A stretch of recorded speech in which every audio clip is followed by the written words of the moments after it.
Hi friends, இன்றைக்கி நாம் காஞ்சிபுரம் இட்லி தான் செய்ய போகிறோம். அதுக்கு ஒரு இட்லி பாத்திரத்தில் இந்த அளவுக்கு தண்ணி வச்சு நல்லா தண்ணி காய விட்டுறணும். தண்ணி காயறதுக்குள்ளே நம்ம இந்த மாதிரி வாழை இலையை வாட்டி எடுத்து வச்சுக்கணும். நெய் தடவி வாட்டணும். வாட்டிட்டு இந்த மாதிரி டம்ளர் ஏதாவது எடுத்துக்குங்க. இந்த மாதிரி பெரிய சைஸ் டம்ளரோ இல்லை சின்ன டம்ளரோ நம்மக்கிட்ட என்ன இருக்கோ அதை எடுத்துக்கலாம். இதில் இந்த வாழை இலையை கட் பண்ணி நான் வீடியோவில் காட்டுறபடி சொருகிக்கங்க. இந்த மாதிரி ரெடி பண்ணி வச்சுக்கோங்க. இதை ரெடி பண்ணதுக்கப்புறமா நம்ம மாவுக்கு தேவையானதெல்லாம் போட்டு தாளித்து கொட்டணும். இப்போ நம்ம தாளிப்பு ரெடி பண்ணிடலாம். அதுக்கு 2 ஸ்பூன் நெய் விட்டுக்கோங்க. கொஞ்சம் சேர்த்து விடுறதுனாலும் விட்டுக்கலாம்.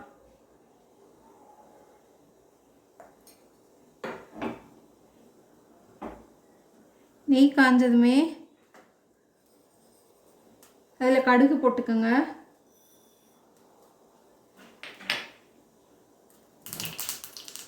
கடுகு பொரிய ஆரம்பிச்சிருச்சுங்க. அதில் முந்திரி பருப்பு போட்டுக்கோங்க.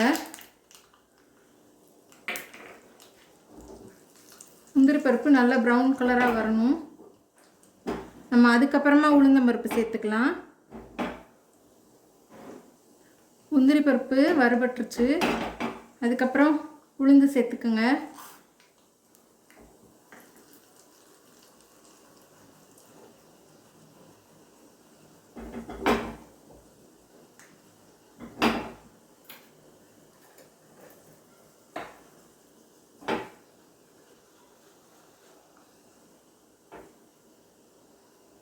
உளுந்து பொரிஞ்சதுமே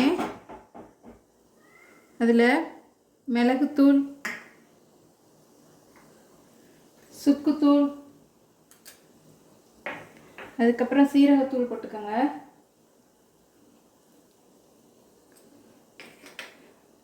பெருங்காய பொடி போட்டுக்கோங்க. ஒரு கொத்து கருவேப்பிலை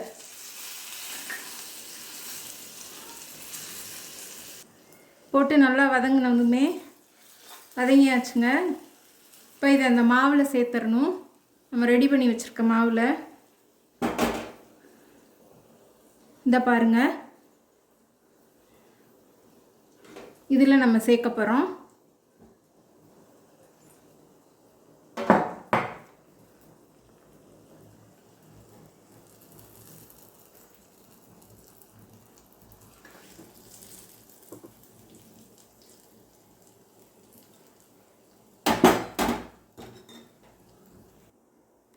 இந்த மாதிரி கலந்து விட்டுக்குங்க.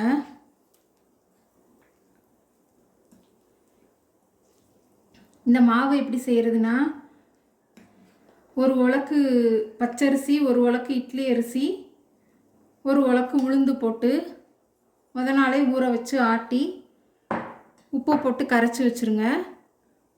அது புளிச்சதுக்கப்புறமா பொங்கி வந்ததுக்கப்புறமா எடுத்து இந்த மாதிரி நம்ம இட்லி ரெடி பண்ணிக்கலாம். நம்ம ரெடி பண்ணி வச்சுருக்க இட்லி மிக்ஸை இந்த இலை போட்டு வச்ச டம்ளரில் ஊற்றிக்கணுங்க. இட்லிக்கு வச்ச தண்ணியும் கொதிக்க ஆரம்பிச்சிருச்சு. இந்த மாவை இதில் ஊற்றி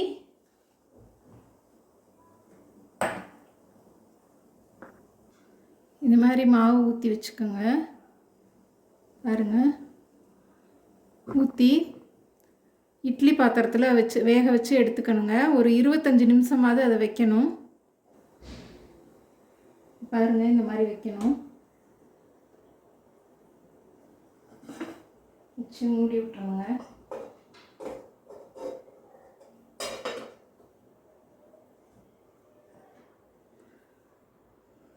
ஓகே ஃப்ரெண்ட்ஸ், இட்லி வெந்துருச்சு. இப்போ நம்ம இதை எடுக்க போகிறோம்.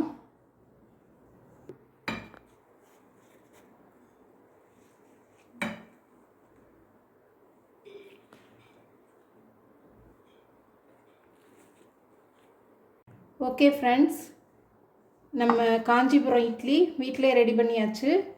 இதுக்கு வந்து தொட்டுக்கிறதுக்கு மிளகாயும் வெங்காயமும் பச்சையாக வச்சு அரைச்ச சட்னி இது. பச்சையாக அரைச்சிட்டு கடுகு, உளுந்தம்பருப்பு, பெருங்காயம், கருவேப்பிலை போட்டு தாளித்து கொட்டியாச்சு. இதை வச்சு சாப்பிட போகிறோம். Okay friends, thank you.